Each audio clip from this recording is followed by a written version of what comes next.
नमस्कार दोस्तों, स्वागत है आपका एक बार फिर से आपके अपने YouTube चैनल शिक्षक ज्ञान बयानिल पर। दोस्तों, आज के इस वीडियो में हम जानकारी लेंगे TAF अर्थात शिक्षक मूल्यांकन प्रपत्र 2023-24 के संबंध में। दोस्तों, शाला दर्पण के माध्यम से TAF को किस प्रकार से ऑनलाइन करें, ये सारी प्रक्रिया मैं आपको इस वीडियो में बताने वाला हूँ। साथ ही दोस्तों, मैं आपको यहाँ पर ये भी बता दूँ कि चाहे आप एलिमेंट्री एजुकेशन से संबंधित हैं या सेकेंडरी एजुकेशन से संबंधित हैं, यदि आप टीचर हैं, सीनियर टीचर हैं, लेक्चरर्स हैं या प्रिंसिपल या HM जो भी हैं, आपको TAF भरना अनिवार्य है।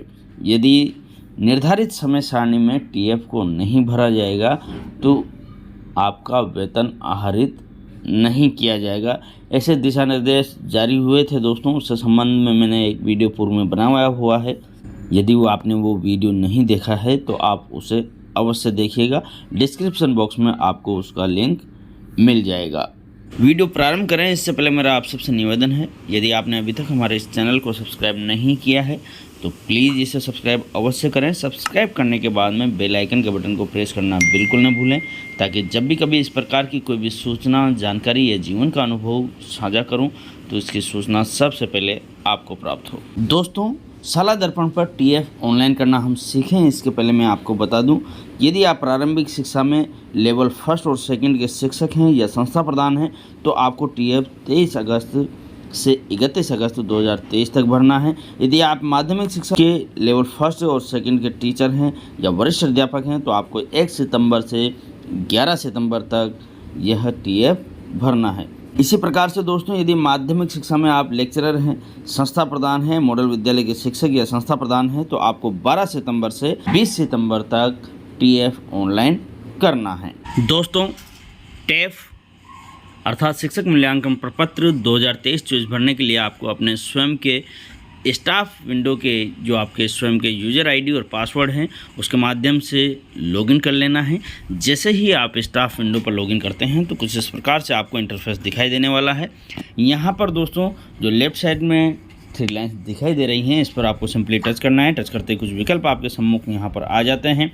यहाँ देखें दोस्तों, नीचे अप्लाई दिया गया है, इस पर आपको टच करना है। जैसे ही आप अप्लाई पर टच करते हैं तो कुछ विकल्प आपके यहाँ पर ओपन होकर के सामने आएंगे, परंतु जब मैं मोबाइल में दोस्तों यहाँ पर मैं लैंडस्केप मोड पर इसको रखता हूँ तो यह ऊपर नहीं होता है, तो मैं इसको थोड़ी देर के लिए पोर्ट्रेट मोड पर कर लेता हूँ। दोस्तों, ये देखें, ये विकल्प आपको यहाँ पर इस प्रकार से दिखाई देंगे।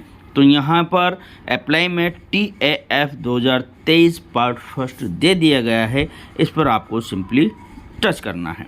जैसे ही आप इसे टच करते हैं तो आपसे संबंधित कुछ बेसिक जानकारी यहाँ पर स्वतः ही लिखी हुई आती है।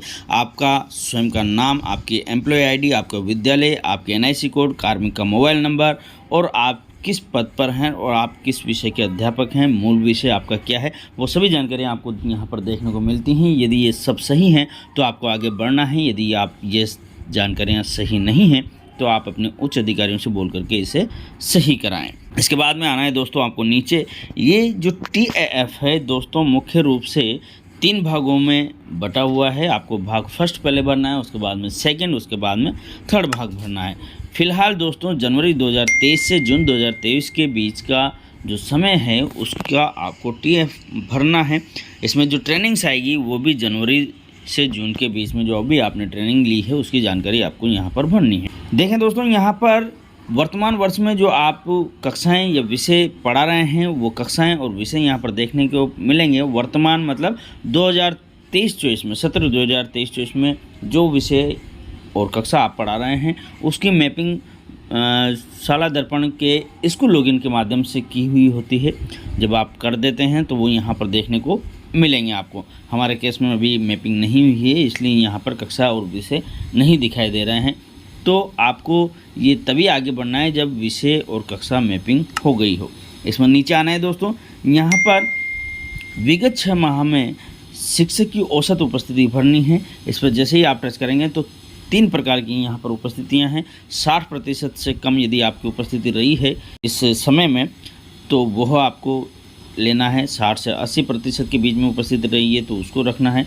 81% से अधिक रही है तो आपको इसको लेना है। इसी के साथ दोस्तों, यदि अन्य विभाग संस्थान में प्रतिनियुक्ति पर आप रहे हैं, शैक्षिक गतिविधि पर रहे हैं तो आपको हाँ या नहीं भरना है। मान लीजिए आप रहे हैं तो जैसे ही आप ना भरते हैं तो दोस्तों यहाँ पर आपको कुछ नहीं करना होता, और यदि आप प्रतिनियुक्ति पर रहे हैं, आप हाँ भरेंगे तो यहाँ पर फिर आपको शैक्षणिक या गैर शैक्षणिक जिसमें भी आप रहे हैं वो आपको रखना है कि यहाँ पर आप कितने दिन रहे हैं, गैर शैक्षणिक कार्यों में कितने दिन रहे हैं, ये जानकारी आपको यहाँ पर भरनी है। फिलहाल दोस्तों हमको यहाँ पर ये नहीं भरना है, इसको हम कर रहे हैं ना। उपस्थिति भरने के बाद दोस्तों आते हैं नीचे। कृपया अपने कार्य निष्पादन को नीचे दिए गए मापदंड के अनुसार आपको रेटिंग देनी है 1 से 5 तक। 1 का मतलब औसत से कम, 2 का मतलब औसत, 3 का मतलब अच्छा है, 4 का मतलब बहुत अच्छा और 5 का मतलब उत्कृष्ट है। यहाँ देखें दोस्तों, यहाँ पर कुछ बिंदु हैं, इन्हें आपको ध्यान से देखना है और इन पर आपको 1 से 5 तक रेटिंग देनी है। इसके बाद में नियंत्रण अधिकारी द्वारा मूल्यांकन पर जो डार्क हो रहे हैं ये स्वतः ही आएगा दोस्तों। जो आपने मूल्यांकन किया है वो यहाँ पर बाद में जो नियंत्रण अधिकारी है वो इसको करेगा। नीचे आ जाएं दोस्तों, पेशेवर ज्ञान और विज्ञान, इन सब में 1 से 5 तक आपको रेटिंग देनी है अपने अनुसार। देने के बाद में नीचे जैसे आएंगे तो योग दिया गया है, स्वतः ही यहाँ पर टोटल आ जाएगा। यहाँ पर आपको फिर उसके बाद में ग्रेड आ जाएगी। इसके तुरंत नीचे यहाँ पर संस्था प्रधान के कार्य का समग्र मूल्यांकन नियंत्रण अधिकारी संबंधित कॉलम में टिक लघु हस्ताक्षर करें। तो दोस्तों यहाँ पर औसत से कम, औसत अच्छा, बहुत अच्छा, उत्कृष्ट, जो भी आपके केस में है वो आएगा। यहाँ पर नियंत्रण अधिकारी का नाम आपको लिखना है, मोबाइल नंबर लिखना है, उसके बाद में सेव कर देना है। भाग 1 को जैसे ही आप सेव कर देंगे तो स्वतः ही ये भाग सेकंड में आपको लेकर के चला जाएगा। मान लीजिए आप भाग सेकंड पर नहीं जाते हैं और लॉग आउट हो जाते हैं तो चिंता की कोई बात नहीं है। इस प्रकार से जैसे ही आप लॉगिन करेंगे तो जहाँ पर ये भाग फर्स्ट, सेकंड और थर्ड आता है तो वहाँ पर भाग सेकंड पर जैसे ही आप टच करेंगे तो यह भाग सेकंड ओपन हो जाएगा। ये देखें दोस्तों, भाग सेकंड यहाँ पर ओपन हो गया है। इसमें आपको कुछ जानकारियाँ देनी हैं। यहाँ पर दोस्तों 1.6 और 1.7 दो जानकारियाँ आपको देनी हैं। 1.6 में आपको जो सबसे अधिक चुनौतियाँ फील होती हैं, जो सबसे बड़ी चुनौती है उसे 1 नंबर देना है, उससे जो छोटी है उसे 2 नंबर देना है, और जो सबसे छोटी चुनौती आपको लगती है उसको 3 नंबर देना है। दोस्तों यहाँ पे 1, 2, 3, 4, 5, 6, 7, 8, 9 और 10 यहाँ पर चुनौतियाँ दी गई है। इनमें से केवल आपको 3 ही भरनी है, 1 और 3, 1, 2 और 3, बाकी सब में आपको 0 ही रहने देना है। इसी प्रकार से दोस्तों इधर 1.7 में आपको जिन प्रशिक्षणों की सबसे ज़्यादा आवश्यकता महसूस होती है उनको आपको यहाँ पर लिखना है। जिस विषय पर आपको सबसे ज़्यादा प्रशिक्षण की आवश्यकता है उसको आपको 1 नंबर देना है, उससे कम वाले को 2, और सबसे कम जिसकी आपको आवश्यकता महसूस होती है उसको 3 नंबर देना है, बाकी को 0 ही रहने देना है। फिर नीचे आ जाना है दोस्तों, यहाँ पर शिक्षक द्वारा स्वयं के कार्य के बारे में किया गया योगदान प्राप्त पुरस्कार संबंधित कॉलम में आपको टिक करना है। जो भी आपके केस में है उसे ले लें और उसके बाद में आपको यहाँ से सबमिट कर देना है। जैसे ही आप यहाँ से सबमिट करेंगे तो स्वतः ही यह पेज नंबर 3 पर आपको लेकर के चला जाएगा। यदि पेज नंबर 3 पर आप नहीं जा पाते हैं तो भाग 3 यहाँ से आपको टच करना है। जैसे ही टच करेंगे तो ये भाग 3 में आपको लेकर के जाएगा। देखें दोस्तों, यहाँ पर आपको प्रशिक्षण से संबंधित जानकारियाँ भरनी हैं। अब दोस्तों यहाँ पर ध्यान देने में योग्य बात यह है कि 1 जनवरी 2023 से 30 जून 2023 के बीच में आपने जो भी ट्रेनिंग ली है, चाहे ऑनलाइन ली है या ऑफलाइन ली है, वो आपको यहाँ पर इंदराज करनी है।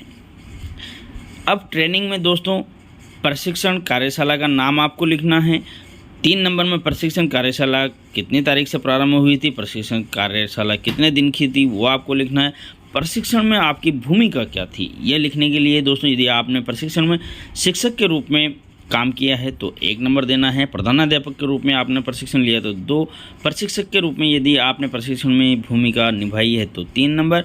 इसी प्रकार से सामग्री निर्माणकर्ता के लिए 4 आपको अंक देने हैं। इसी प्रकार से आगे जब आपको आना है तो यहाँ देखें, प्रशिक्षण कार्यशाला का मुख्य बिंदु उच्च प्राथमिक कक्षाओं के लिए विषय भी लिखें। यहाँ पर जो भी बिंदु है आपका प्रशिक्षण का वो आपको लिखना है। प्रशिक्षण कार्यशाला आयोजनकर्ता, प्रशिक्षण किसने आयोजित किया वो भी आपको लिखना है। यदि प्रशिक्षण डाइट ने किया है तो 1 नंबर देना है, समग्र शिक्षा ने किया तो 2, RSCERT ने करा है तो 3 नंबर। इसी प्रकार से गैर सरकारी संगठन या अन्य ने भरा है तो आपको 4 नंबर देना है।